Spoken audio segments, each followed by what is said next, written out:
Science now knows that the brain holds the key to a lot of problems that people have. The first thing that happened to me about 1989 was realizing that when people in a psych facility are not able to verbalize how they feel, what they think, what they want to say, they switch to symbolic language such as drawings, doodling, maybe using pictures, sometimes using sound, sometimes using gestures. And I realized that those were ways that people were communicating. And I started seeing that some of my patients actually, if they were not able to talk to me, if I asked them what's the matter, they wouldn't tell me. They would just say, I don't know. They may start crying, but immediately they start drawing some things. And I realized that the drawings they were having, they were using certain colors that were not by mistake. That's when I started putting some things together to say, I have got to know what these colors represent when people are using them. Child abuse kids, many times they would draw people in sexual positions or draw something that happened to them. And a good trained sexual abuse therapist would know exactly what's going on by looking at the drawings. And I just took it a step further and say sometimes instead of drawing a picture of sexual abuse, they may have a color that means I was sexually abused. They may use a color that means I was physically abused. They may use a color that means I feel horrible. They may use a color that means I want to kill myself. Use a color that says I was tortured. I realized very early on that a lot of my trauma patients, they lived in their emotional brain, in their right hemisphere. And if we were to help them, we have to go there where they live to understand what they are dealing with. The only problem I saw was most of our therapies, our talk therapies, they're all cognitive. They are just reaching the wrong side, the side that doesn't need us. The side that needs us is this side. So I learned that we have to develop the same language with that side, which is the emotional language, which is the language of nonverbals, gestures, colors. What's happening in this person's brain is that in their face, which also wraps around at the top of their brain, is a color that is actually telling me that this person is trying to protect themselves, to cover themselves, to have a facade that they wear in their face. And that facade actually in this person is saying, I am really, really struggling. I'm having a lot of problems. I'm having a lot of confusion. In fact, I'm experiencing so much negativity that I feel like something has taken me over. This person is what we say in Christian circles is having a tremendous spiritual battle. He is fighting spiritual forces that are driving him to do some things in his life that he would otherwise not do. This seems to be the place in the brain where every memory fragment that is not processed into a story is kept there. This is how I know what is the biggest problem somebody has. The second chart is a totally different scenario with this person. This gentleman comes in and I look at his brain and I realize that this is someone who has a very strong presentation in their higher region of their brain. The difference between this person and the person in chart 1 is that you don't see any pinks anywhere. So there is absence of a lot of emotions. So you see a strong presentation here in their frontal cortex, see a strong presentation here in their perception. However, the family trauma that we saw in the first person, we see that this person has it. And as a result, their perception of themselves is totally run by what their family thought of them. So they don't have a self-esteem. Their self-esteem based on what mom and dad thought of them, or even siblings as well. What seems to be a problem with that is that that person is carrying a lot of shame Because most families, whether we like it or not, most families think that by shaming their kids, they are motivating them to do good things, when it just really does the opposite of it, which is something that I've seen in my years of working with people. As a result, what we see in this brain is a tremendous struggle with thoughts that come from sexual abuse. How do I say that? Because of what's in their corpus callosum, also what's in their cerebellum. In their cerebellum, like I said before, this is the part of the brain that contains internal threats. In other words, what's here to this person is very threatening to them. So we know that these are all the thoughts and feelings and memories of the sexual trauma. So when the sexual trauma in this brain, it's not sexual pleasure, it's not fun things at all. Because of this color, it means it's horrible feelings that produce more shame, feeling dirty, feeling like, I shouldn't be doing this, that sort of thing. Well, this is a guy who's married with a family and kids. But because of this, I know that he is not actually functioning sexually with his wife the way he should. Why? Because when there's no red, there's just this color here, that means it's not a good thing for him. So as I'm saying this to him, I can see the tears because he's really beginning to feel very bad.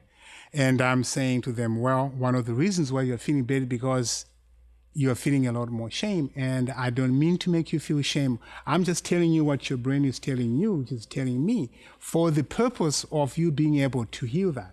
This is not just a way of saying, wow, I cannot believe this guy can tell these things. It's a way that your brain is telling you to help you. And then I say to him, one of the issues that's happening in your brain is that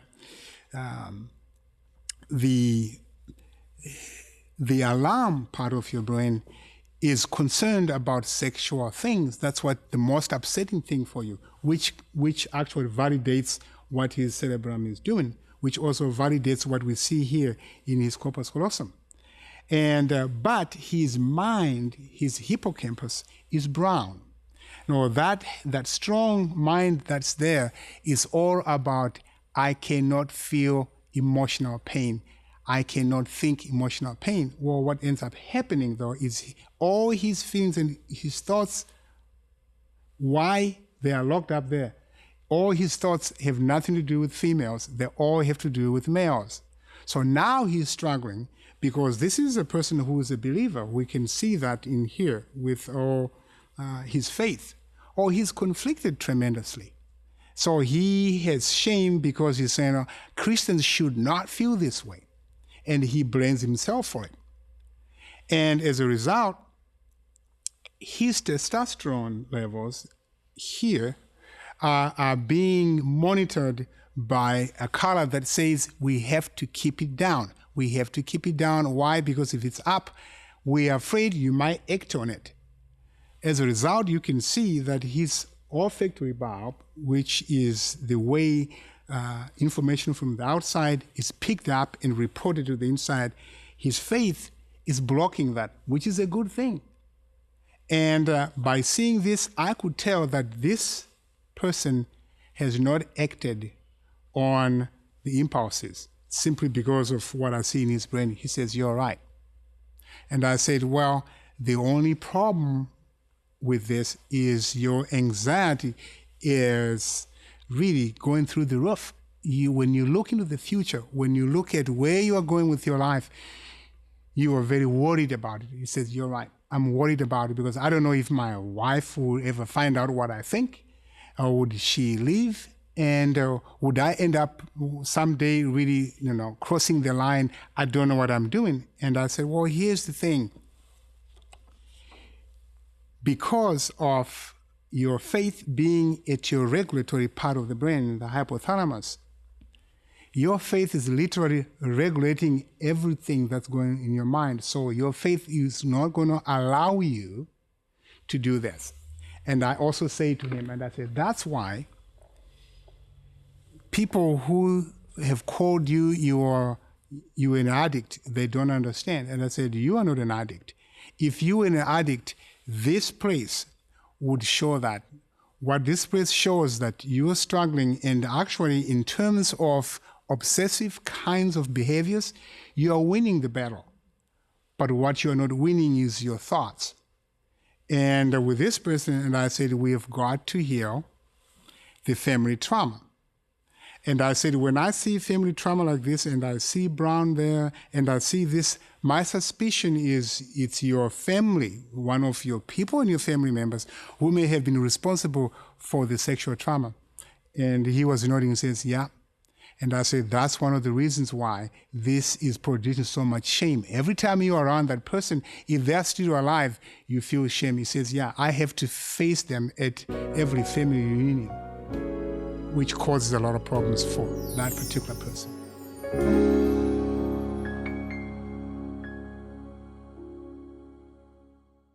With this person here, there is no pink, there is no femininity of any kind.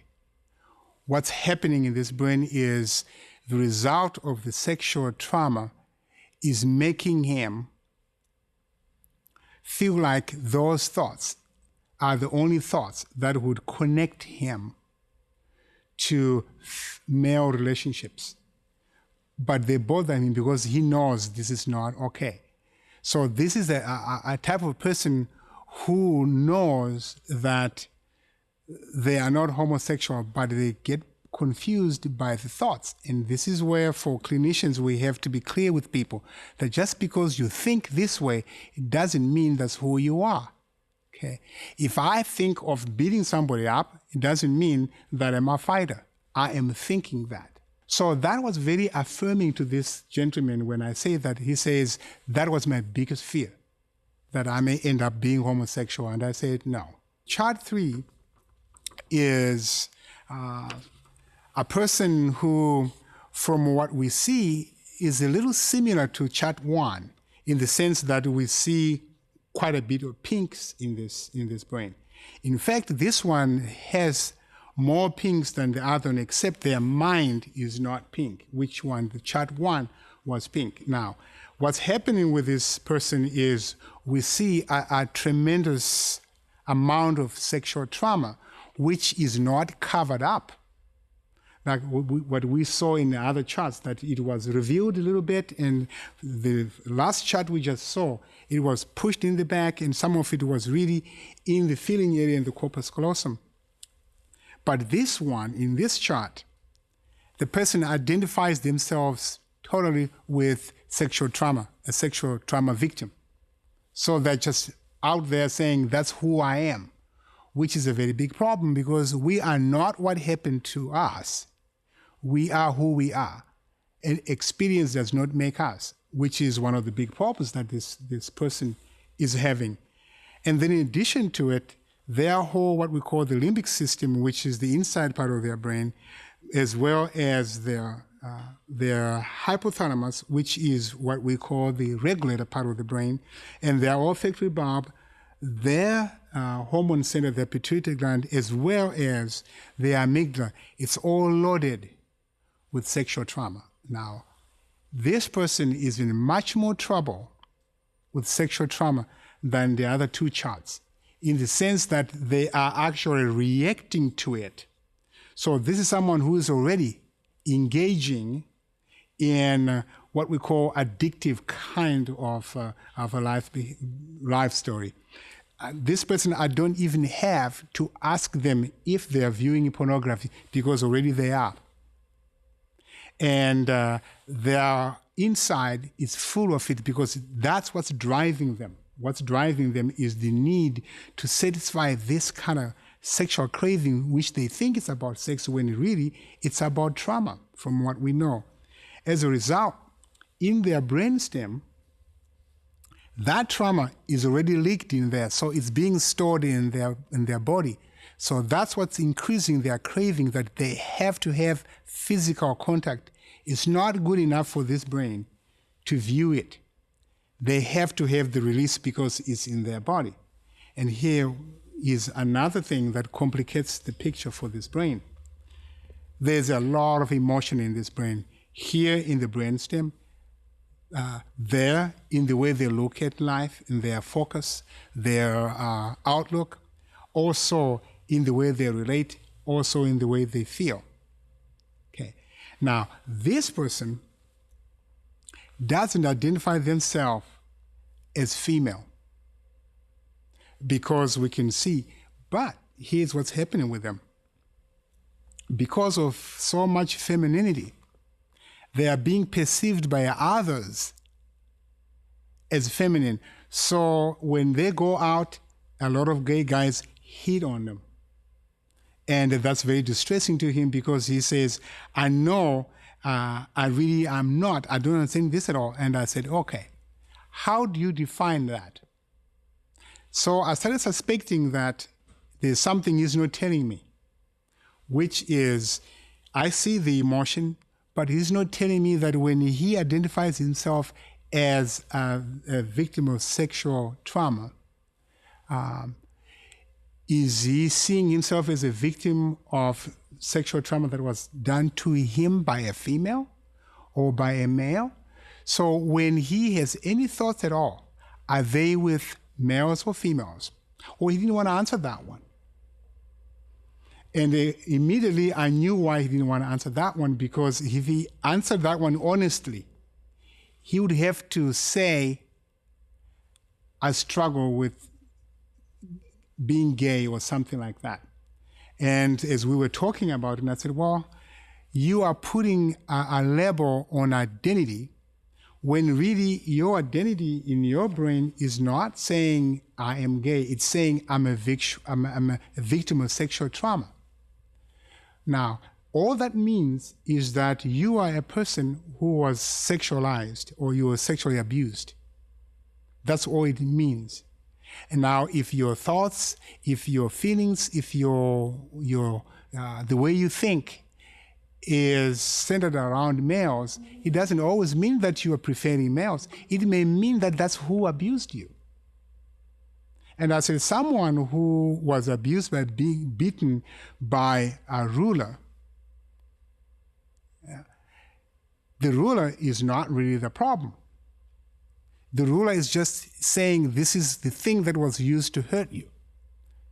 That person can't say, I'm a ruler. Well, we were able to kind of connect on that. And after that, he now started realizing that his biggest fear was all these emotions in there were making him feel like he was a female, because he would cry easily, he would identify with people who were emotional, and his best friends were females, not males. And he says, I have too many traits, like all the gay people. And I said, okay, we are seeing a theme here in these three charts. We're seeing a theme of femininity, we're seeing a theme of emotions, and we're also seeing a theme of sexual abuse. And those three themes can be very confusing for a lot of people, thinking that this is who I am, instead of this is what happened to me and this is how I feel. You know, I love to play golf, I love to run, I love to eat, but I remain the same guy who has all these different feelings. Nor do I identify myself as a golfer. Well, I'm not a golfer because I'm not a PGA guy. I'm just a guy who likes to go play there. I don't say I'm a professional eater just because I want to eat. So people confuse identity many times with what happens to them. You know, hopefully those three charts, what they've told us really is people go through trauma.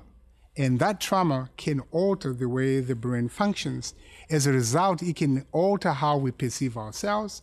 It can also alter our behaviors. And when we talk about healing, we need to start thinking about healing is not just the absence of bad feelings that people have.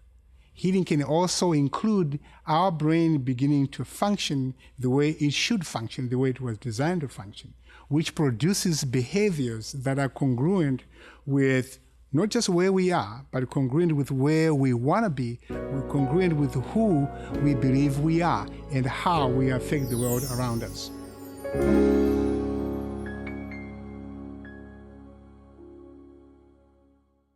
With the cross-gender people, I remember having a patient in a hospital who the first thing I saw was their brain map before I saw them. Actually, in my hospital units, it happens a lot that my staff would just bring me these brain maps. Sometimes they're just trying to see if they can, they don't mean anything by it, but they're just trying to see if they can at least catch me in one that I'm wrong.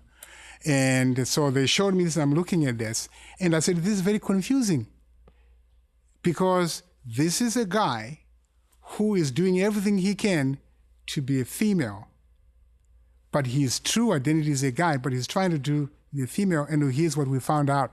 That is a guy who is already going through the process of sex change, was beginning to take hormones, but he had not done the surgery, you know. And when I sat with him and I said, here's the problem.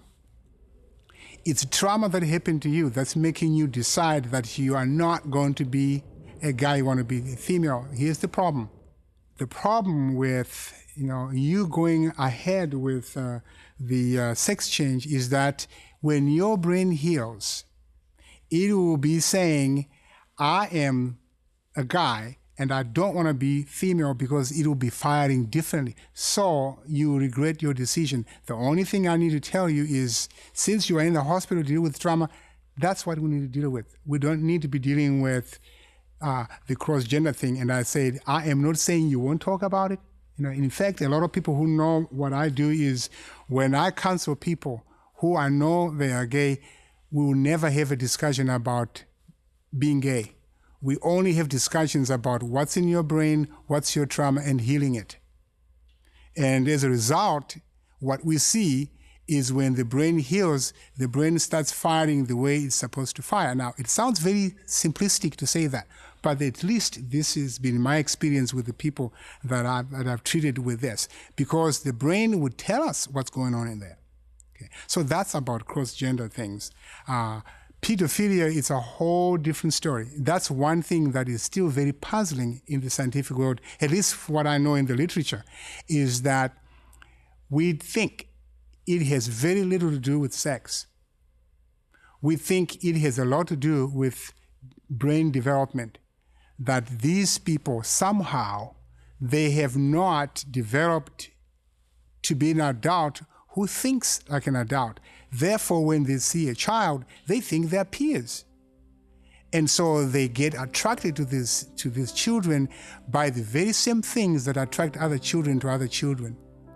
And because their physical body is matured, now they use this to, in their own thinking, to love a child.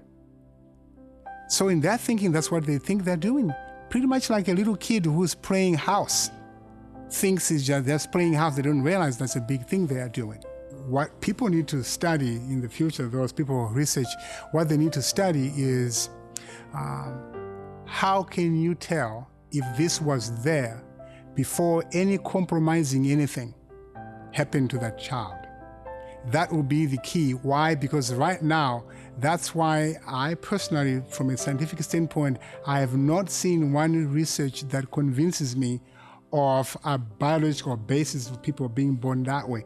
Because what I see so far is the response of the human brain to what I need to do to live in this environment.